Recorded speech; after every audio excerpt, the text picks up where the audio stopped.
What up, what up, what up? It's your girl Tania, aka the Cool Auntie, and this is the Cool Auntie podcast. Um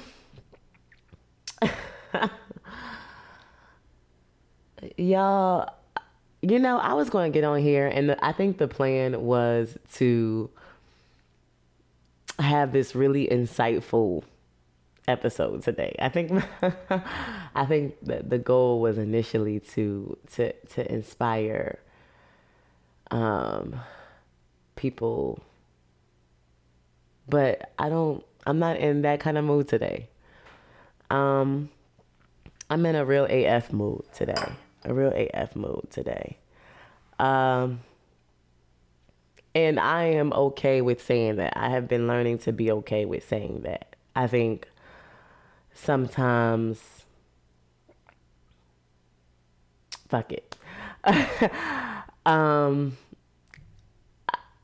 I think sometimes, like, when I think about like my job and the roles that I play in my relationships and uh what I do on social media, what I do on here,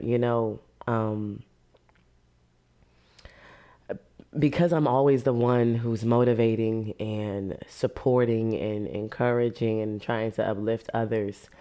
Sometimes I feel bad when I have a bad day or when I'm off my game or when I don't feel like it. Like sometimes it's just like F that. Like I don't want to take the high road. Sometimes my faith is low. Sometimes I'm frustrated and I'm overwhelmed. Like right now I am extremely overwhelmed. Like, yes, I'm doing this podcast, and yes, I always the end goal is always and I hope to inspire, right? Still, but I've always said that I wanted to be honest on here. Like, this is like my therapy, and yeah, life has been sucking. I started this entrepreneurship journey, and I won't dive too deep into it, but I started this entrepreneurship journey, and I started it, and I had so much fire and so much gust and so much excitement. But after just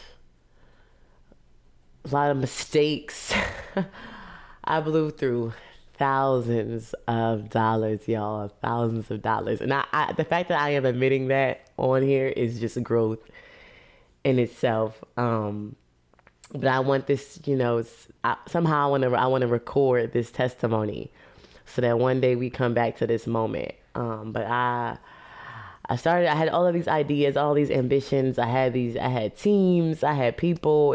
I was lit. We were going. Just throughout the course of the time, I've lost money, I've lost opportunity, I've lost relationships, I've lost more money, my sanity, but also like I lost like energy. And then to have other things happen in my life, people close to me, being impacted by death. I lost an engine on my actual birthday. My car broke down in the middle of the highway. Um, I threw a birthday party and it was everything I needed it to be, but it was nothing that I wanted it to be or that I imagined it to be. It was just like, it's just been a time, the return to work, working in a college environment, going from being at home and working in sweats and leggings every day to back to the work commutes, I'm in a high contact environment where I engage with 100 people every single day. It was a lot. It's a lot. It's still a lot. And I was just like super down on myself, but I'm still in this space of I told myself that I didn't want to quit, like it's just like in the fitness journey. You know, they say, or my trainers will say, that rest is okay, but quitting is unacceptable. And so like even as I'm saying that I'm overwhelmed and that I'm tired and that I am out of money, energy, all of that. I'm even out of sleep. I look tired. Like I'm tired as AF. Right? If y'all knew how early in the morning it was right now, y'all be like, what? Like I'm out of everything. But I refuse to quit. Like I refuse to quit. And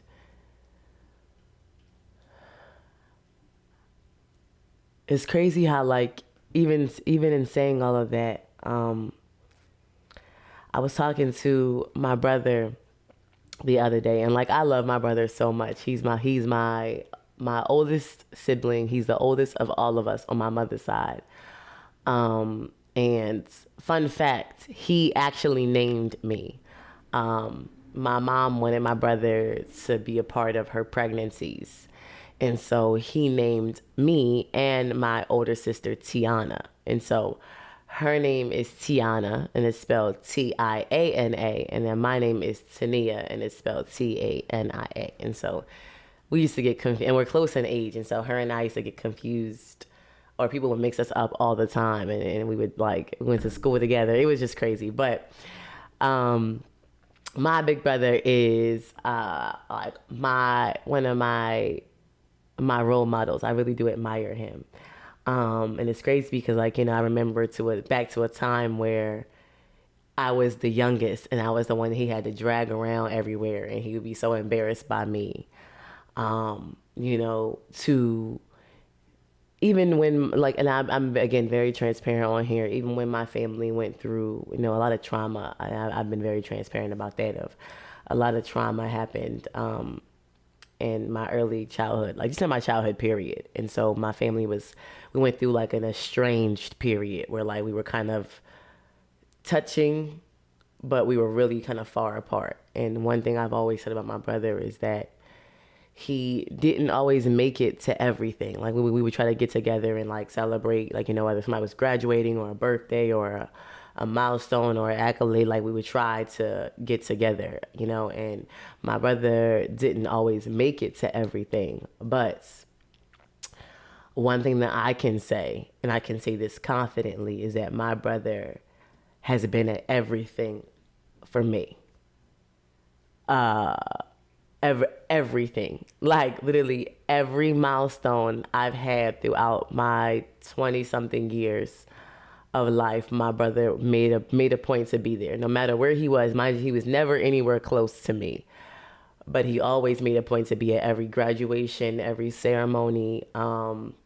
He even flew to Philly to drive me to Nebraska. Like he got the U-Haul and he drove. Mind you, he drove the entire way. I did not drive at all. He made a point to move me into my first apartment in Nebraska.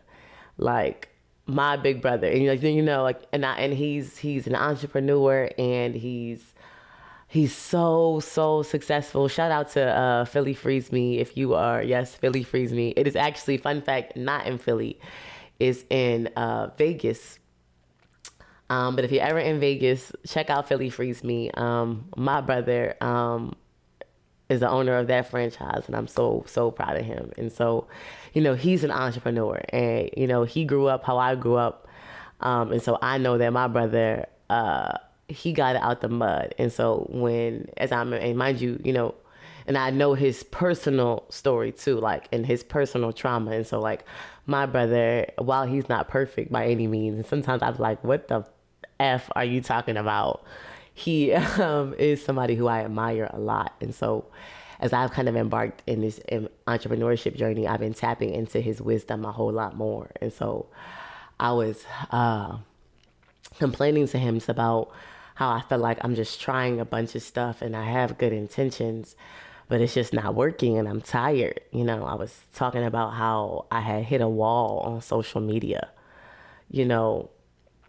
I hit a wall on social media because social media, and even this podcast, as like, we're at the end of the year now. It's crazy to think that I started this podcast shit but podcasting like back in April. Like, it seems like it was such a long time ago, but to think back to this time last year, I was just considering the idea of possibly, maybe, sort of, maybe having a podcast.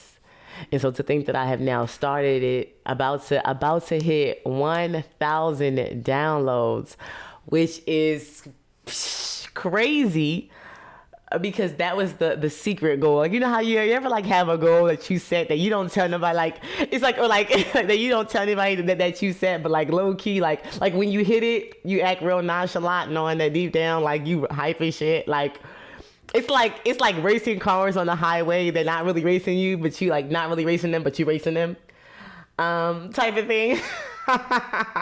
Or maybe it's just me, whatever. But like about to hit 1,000 downloads, and that seemed like such a, and mind you, this is like with no promo, and like, and I've been so inconsistent, and I'm still learning and making so many mistakes, but that's just off of support and loyalty. Like, there are people who, like, without, even on weeks that I don't promo as heavy as I need to, there are people who listen to this every single week faithfully, and that's crazy. And I'm so appreciative of that, but to think back to where I was then to where I am now, it's crazy how far I've come. But I was kind of just telling him, just like, I had hit a wall with social media, because like, even with this podcast, like, I'm getting used to this idea of really sharing myself with people,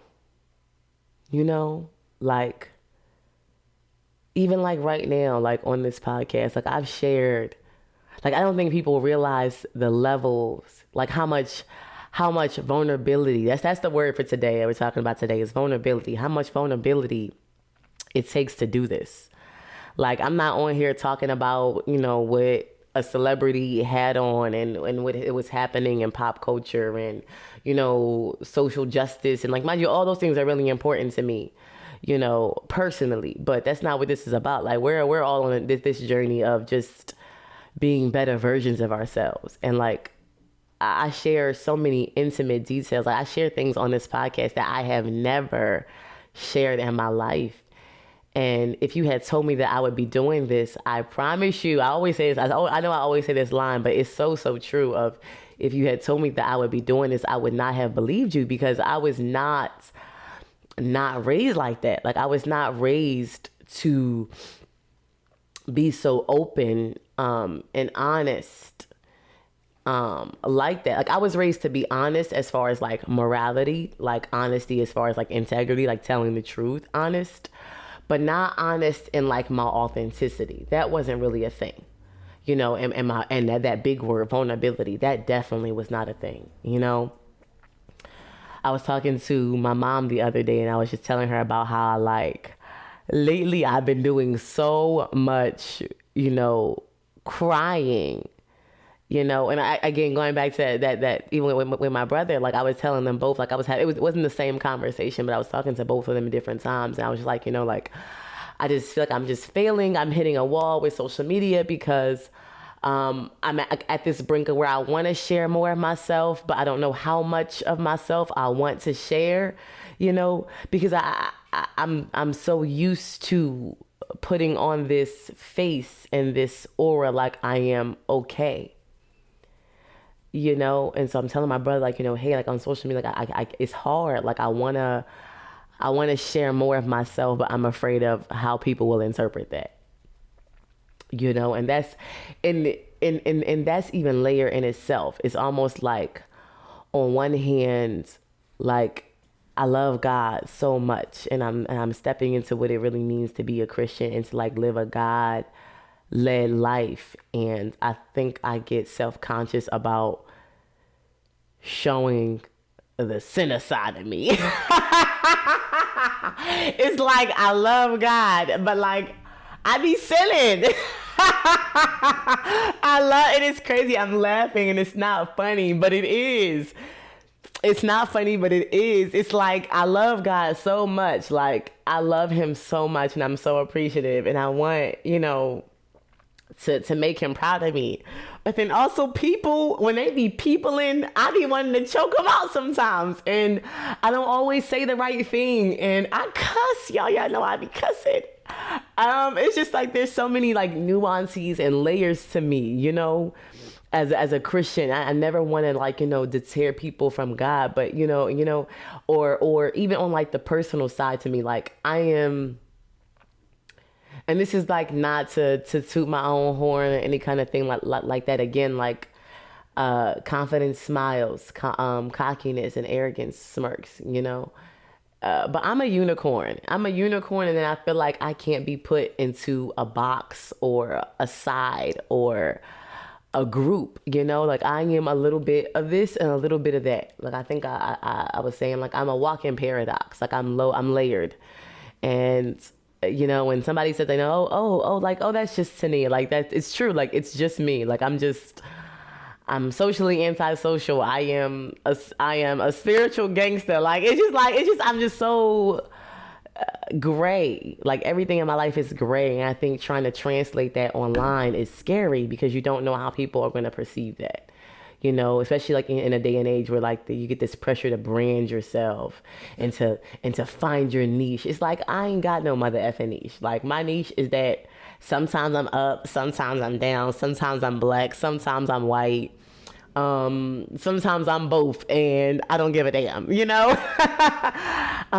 but again, like, is that what's in, So I'm telling him that, and I feel like I'm just trying and to fail, and I feel like I'm still not happy with the result. It still doesn't feel like me. I put so much effort and energy into that, and it still doesn't feel like me, and that's frustrating, and so I'm feeling all naked. That's the word too. Like today, like vulnerability and naked. I feel like those are the same thing, or they have been the same thing, to me, And then I'm telling my mom, like, I've been crying so much lately. Like I have never, like in the past 2 years, I have cried more.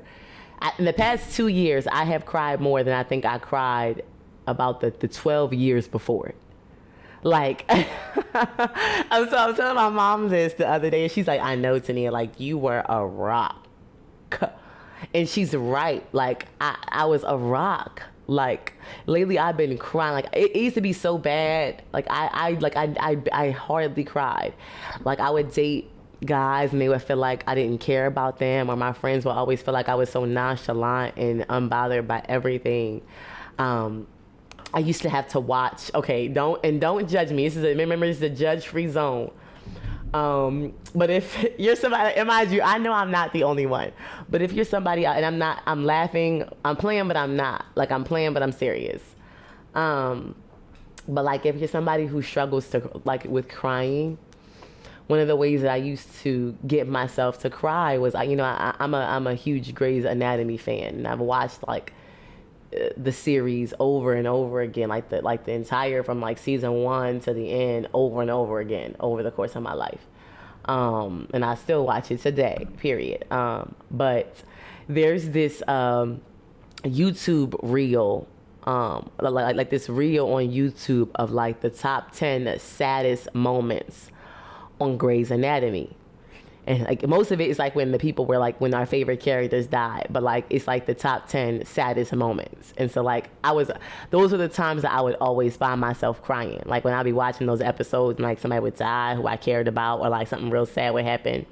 Those are the only times I would tear up. And so like when I really wanted, like I felt like, oh my gosh, I'm feeling all these feels and I want to cry, I would secretly go watch. I would go to a quiet place where like nobody was. I'd go in my room, close my door or whatever, and I would just watch that reel and just bawl my eyes out. And even though I was crying at what I was watching on YouTube, I was also crying about whatever was going on or happening in my life too. Right? And so that was then, like, and to think like that used to be me before, to now where I'm like, I can be talking to a stranger at Dunkin' Donuts, and I burst into tears. You know, it's like what happened to me. And so I'm telling my mom, like, who am I? You know, and again, like, just like, you know, like the same conversation that I had with my brother, the both of them talked about this idea of risk, and vulnerability. You know, both of just two things that I was not conditioned, to really embrace. You know, I think back again, like to childhood. I always say, like, you know, you want to know why you are the way you are. Like, trace it back to, like, you know, when you were a kid. Um, I was never really taught to deal with my emotions. You know, I am, like I always say, I'm a middle child. And again, I had a lot of early childhood trauma. You know, a lot of domestic violence and sexual abuse. A lot of, you know, a lot of chaos in my life. And so I was always having to help other people and keep things controlled and take care of myself and stay out of the way. You know, and so I never really had time to process my own. Even in my profession, I help other people deal with their emotions so much to the extent that I have learned how to compartmentalize and remove mine. You know, I was taught that, like, you know, even in the midst of chaos, you know, like, so just like my childhood, I saw it play out even in college when I was in my own domestic violence relationship. But I had learned how to put on a face. Like, I was told, like, you know, you don't tell our business. You know, what happens in this house stays in this house.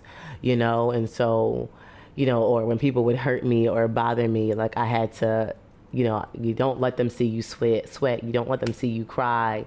You know, be strong, be tough. You know, I always, you know, I prided myself on being that strong black woman.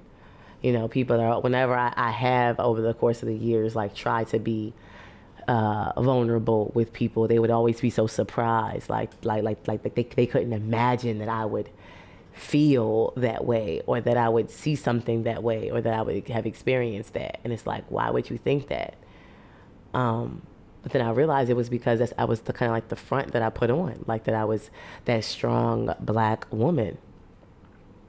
And even like online, when I first kind of like started building my profile, and like putting it out, I wanted to continue to be that. So I have always been to people. Um, but I say all that, and even in this moment, like, I'm motherfucking tired. It's like I read an article the other day, and it was talking about how, like, we are tired of that strong black woman narrative. Like it's time to put that to rest, and I could not agree more. Like, there was a time where I prided myself on being someone who could carry it all. I could carry my burdens, carry the burdens of others, and it be and still be cool. I could do it all without breaking a sweat. You know what I'm saying? And I don't want that for me anymore. Like, that isn't okay. I don't want to keep, you know, because I've learned that when you put that out there and that's what you tell people, again, like, you teach people how to treat you. So when you put that out there, you're telling people that you don't need them. And so either you'll run across people who want to be there for you, and mind you, tying this back to relationships, right?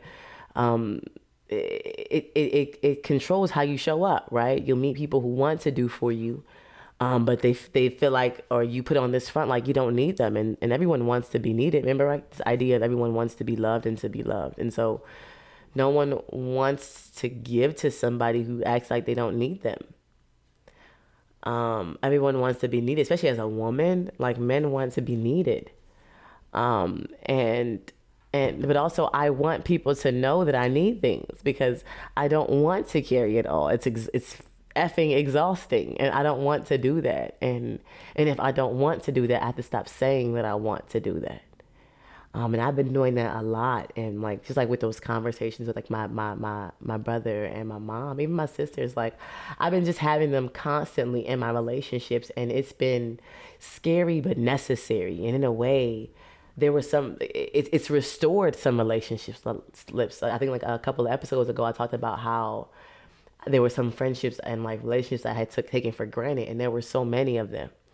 Either I was praying and asking God for relationships, and He has shown me in this season that as I become more vulnerable and open and honest and transparent, all those words are so key in vulnerability. Um, it has restored friendships and it's made me closer to people who I never would have imagined I would have the kind of relationship that I have with them, And, you know, I think as I've shared more, and even like now as I'm talking now, like I'm thinking back to like all of the emotions and memories and trauma that I have just like kind of suppressed over the years that fueled me. I was fueled by rejection. I was fueled by hurt and pain. Like that was my motivator. Oh, I'll show them. I'll prove to them. You know, I'll one up them. Like never letting them see me like weak or down. That had been my motivation. You know, and because of it, I lived a very risk-free, calculated life.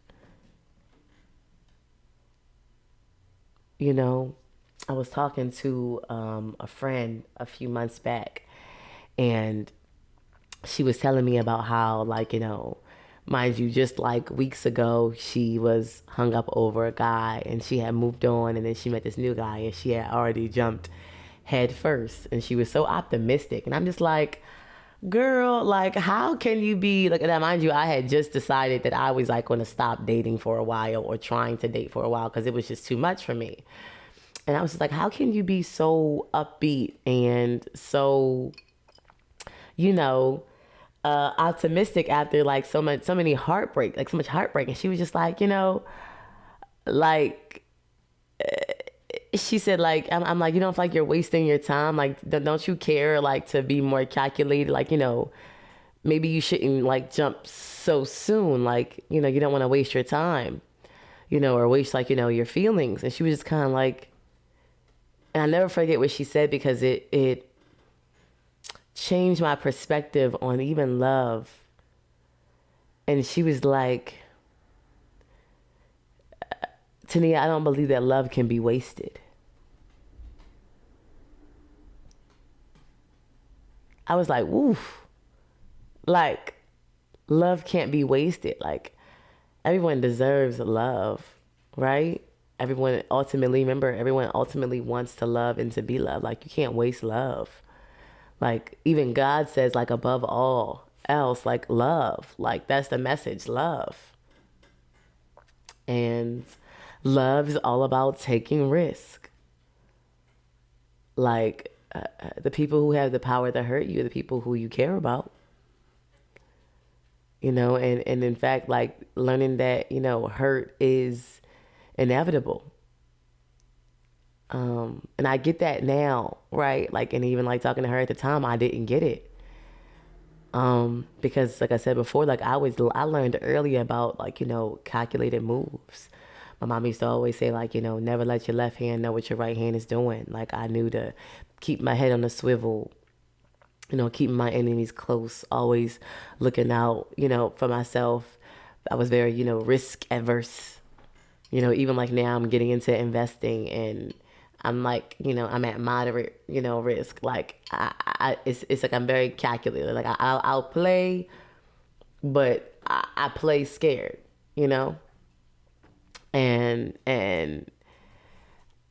I think back even like again, I know I'm probably bouncing all over the place, but like that conversation that I was having with my brother, it's like my mom was like, telling me about, like allowing myself to feel. My mom was like, hey, like allow yourself to feel. Like, one she's like, one of the mistakes that I made is that I am processing emotions now that I should have processed a long time ago. And that struck me, you know. And then my brother said something that really got me thinking too. And he was like, Tania is either going to work out or play out, you know. Either, like, like it's almost like that, you miss 100% of shots you don't take. Like everything is 50-50. It's either going to work out or play out. and you got to deal with it either way. And I have proven, and you got to deal with it either way. And I have proven, and he's like, you have proven that you have dealt with it either way. I was like, huh, like, and again, those words kept popping back up, that risk, that vulnerability, all that was so necessary. Not only in experience in this new realm of my life, but even in my relationships, they were requiring more vulnerability and more risk. And so even like now talking about it, I feel much better. But like I think back to a time when like that word vulnerability kind of scared me. Like those words scared me. And so I started talking about it more. And I was talking to a friend of mine who, she's so funny. She gets on my nerves so bad because she has only child syndrome. And so she's very all about me, dramatic. But one thing about her is that she's very transparent and vulnerable with her feelings. And sometimes we had gotten into an argument a couple weeks ago, and she was ready to express her feelings to me, and I was just kind of like, okay. And she was just talking about, like trying to encourage me to be vulnerable. And so it came up, and then it came up just weeks before. I had been looking into, like, I love Brene Brown so much. She's really, really big in vulnerability. And so I know it in theory, but I've been kind of rereading her stuff and relearning vulnerability as it relates to who I am in this space right now. And I realize that it all, again, ties back to perspective, right? And that a lot of the reasons why I was so risk adverse and intimidated by vulnerability is because, I had the wrong view of it, the wrong perception of it. It felt like being naked. Um, and it is like vulnerability is about being naked, right? It's putting yourself out there, which does mean that you are open and susceptible to getting hurt. Yes, but it's also like, so it's open to potential bad and potential harm, but it's also open to a lot of good things too. You know, it's like playing scared. Like I think back, I haven't played sports in a while, but back when I did play sports, one I think I learned is that you couldn't play scared, especially like certain sports. Like, and I play sports. I'm from the Northeast, so you know I play not Northeast Philly, but Northeast, like as far as a region. But like, and so you don't. We're naturally tough and rugged, and like if you gonna play, you better play. And like the same rules I think apply to life. And that after being hurt so many times, especially hurt early, I had built wall, this wall of unforgiveness and resentment and pain and hurt. I had built this wall and I had grown hard, not with the intent to hurt people, but to protect myself, to protect my, like, not allowing myself to feel, so that I like protecting myself from other people, but also protecting myself from me. And then I felt like giving too much of myself away was self-harming, you know? And it would, sorry, it would like give me anxiety a lot of the time. I would get really bad anxiety whenever I wasn't expressing myself the way I should have. Like when I wasn't telling people how I felt about things, when I wasn't honest with myself about how I was feeling, I would get like crazy anxiety when I was trying to avoid somebody or avoid how I was feeling about somebody or towards somebody. And like, almost like I would get mad at me. It would grow, the wall would grow. I would get mad at me for feeling those things, because I saw vulnerability as weakness. Right? That nakedness as weakness. Like, I'm naked, but I'm trying to cover myself up, But one thing I learned, like through Brene Brown, just again, like through my experiences this year, it's been that there's actually more strength in vulnerability than weakness. Like it takes guts to be naked in front of people. It takes guts.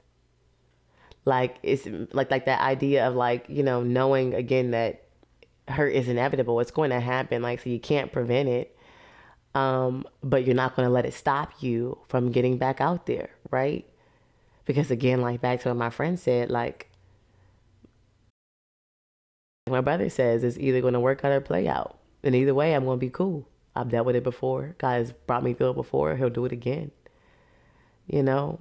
And it's crazy because even like now I'm talking about it, I'm still working through it in my own life. And so I don't want to make it sound like it's just super simple and super easy. But I think it's one of those things that it's like, like getting on a roller coaster. So like one thing about me, people probably think I'm so exciting. But I keep telling people like I'm not as exciting as you think that I am. Like, don't get me wrong. I think I'm cool as shit for sure. But I'm probably nowhere near as exciting or as extroverted as you think I am. And so like one thing I don't like one thing I'll go, but I don't actually enjoy is amusement parks. Like I'll go and I have gone with my family. I've gone with friends. I've gone with like romantic partners. I'll go and I'll enjoy it primarily with the funnel cake, and just the people watching, but, and just to be cute. But I don't actually like it because I don't like roller coasters. I don't like that feeling like when your stomach falls, not all the time. Right. And so I think like, vulnerability is kind of like being on a roller coaster. Like it's scary AF. I'm trying to stop cussing. I'm trying. It's like terrifying at the beginning. Like when you're putting on your seatbelt and like you like thinking about how it's going to be, and everybody, especially when you go with black people, they know that you're scared. They talking trash. They get in your head. You like, oh my God. And you're contemplating if you still had time to get off the ride. Like it's super scary. And even when you're in it, like you're so busy screaming, like it's happening so fast. Like you're experiencing it, you're feeling it, and it sucks. And it's feeling exactly how you knew it was going to feel. But then also like when it's over, you're glad it's over, but it was low key kind of fun. It was kind of liberating. It was like, whew, like get me off of here, but like still, whew. And that has been what vulnerability has been like for me in this season. Whether it's in this entrepreneurship journey and that I'm making mistakes and I'm a student again, right? I had gotten used to being a senior level, at a higher level in my profession and my career. So like to start over again and being a student and a baby in the game and learning and making like, rookie mistakes again is something that I have to adjust to. Social media, I'm learning just to say F it, F it. And just, learning to be myself. Every day I'm challenging myself to be more of myself. If they don't learn anything else from me on this podcast on my platform, is I want you to falling in love with yourself. Like this process of just like becoming the best version of you, of understanding you, like this pursuit, like never stop pursuing you. And so I'm never going to stop doing that. And so in me doing that, I'm really just trying to live my life out loud. A part of learning me and loving me and accepting me is being okay with sharing me. As nuancey, as gray, as black and white, not even gray, black and white as it is, being okay to say F it and just share that. So like that is scary. Going for new opportunities. I'm setting new goals and challenging myself and pushing myself out of my comfort zone. I'm starting to see abs, and now that I am seeing that I could potentially have an ab. Like there was a time where I was only wishing to be the size that I am now. I just wanted to be slim. I wanted to be toned. But now to set new goals of now I want abs, because now abs are possible for me. Like sometimes you have to get to a space where you see that like risk is scary, and you do lose sometimes. But sometimes you win, and when you win, it kind of gives you the fuel to keep going. And so I've taken a lot of L's in all of those areas, you know, and even in my relationships too. Again, bringing it full circle, I've taken some L's in my relationships over the years. I have. Um, but also, I've taken some wins as I sit here and think about this podcast. Like, not only has this been therapy for me through a pandemic and a crazy transition in my life, but I've also gotten to hear from people who talk about how much it's helped them. So getting to use this platform and like, so this being a good risk. I think back to, like, again, my friendships, like, we're approaching the holiday season, and like this year I'm not doing the family, I'm not traveling. Um, just to save money, I'm not traveling. Also, I want to give my family space to spend time with, like my family. A lot of my siblings have, partners and kids and their own families and stuff, and so, I don't want to impose on that, and so I'm kind of like letting them kind of do their own thing. And so the fact that I also have friends that I get to spend the holiday with as well. And I think back to like the moments we sometimes we laugh about when we met, and I think about how if I didn't take those risks, we wouldn't be as close as we are today. And so those were some really great risks. I think about my career, right? So one of my challenges in my career is that I am always the youngest. I am a director and I'm 28. And so whenever I'm a professor at 28. Um, and so I have to always deal with that imposter syndrome and the anxiety of knowing that I'm going up against people who have more experience, um, and more accolades and more they're just seasoned. That's a lot of a vulnerability there, but I've taken some risk and I've gone for things that others said I couldn't go for, and I've won. And those were good risk, you know. And so it's like, again, like really about how you see it, you know, and allowing yourself, again, as scary as it is, allowing yourself to be open. Like naked is good. Like sometimes you got to be naked, right, to attract the people you need to attract. Um, I don't want to spend too much time. I want to wrap this up. But like my mentor says, you want to have a fence, not a wall. Like fences are good. Fences are boundaries. Fences are like limitations. Limiting access to you. Like you should have those. As smart to have that. It's wisdom. And God says to be wise about who we let in. You know, but the difference between a fence and a wall is that a wall keeps a fence keeps bad things out and good things. It allows you to have to bring good things in, whereas a wall keeps everything out, right? There was a time where I didn't allow myself to feel or to share or to express or to show. I just suppressed and compartmentalized and internalized and just I piled it. That now, as I'm living this new season where I'm letting things go and I'm really trying, it's scary and it's not all good. There are a lot of wins there. And while I do want to keep bad things out, I don't in this season want to stop good things from coming in. And I'm sharing this and I'm putting all my business out there because I never wanted to make it seem like, yeah, I took a cute picture and yeah, I look good because I just I just look good. You know what I'm saying? Thank you, Jesus. Just look good. You know what I'm saying? But I never want to be the person to act like everything is okay. And so I want this to be a testimony. I want to be a thing that we go back to, and like, if nothing else, I want to be an example that God is real, that God is real, and that good guys win.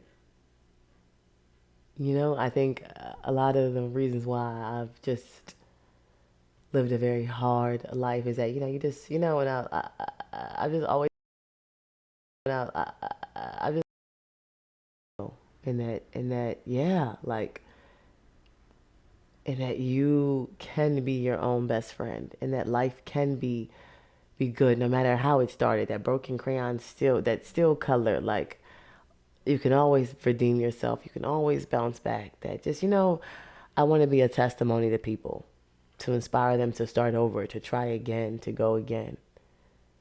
And so hopefully I'm able to do that with y'all today. Um, yeah, you know, this pandemic, it taught me, and I know others, it taught us that one of the most valuable things in this world, or that we have, is time. And as valuable as it is, we don't get it back. You know, tomorrow is never promised. Tomorrow is never promised. And I don't know about y'all, but I don't want to live a life of regrets. I don't want to. I think I watched something that Will Smith said the other day. He said, like, the saddest place, is the graveyard. That's where a lot of potential lives. People who died, never living and reaching their fullest potential. And I don't know about y'all, and I know I'm not, in this moment, I am not where I want to be ultimately. All I know is that God has good things for me. He wants good things for me. He wants to do good things for me, and I am going for all of it. I'm coming for all of it. I'm coming for all of it. And if it requires me to throw caution to the wind and to be vulnerable and to walk by faith and not by sight, then that's what the F I'm going to do. Okay? And I want to commemorate those milestones so that I can be proof that God is real and that it's worth it. And so I encourage you to explore where you are and your perspective of vulnerability this week. How have you taken risk and been open and naked with people in your life? And think about the implications and the effect that may have on either the quality or the quantity of relationships that you have. But then, of course, think about ways that you could mitigate or change some of that. Because tomorrow is never, never promised.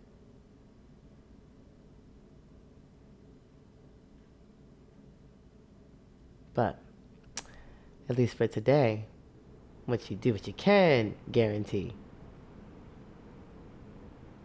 is that I love you.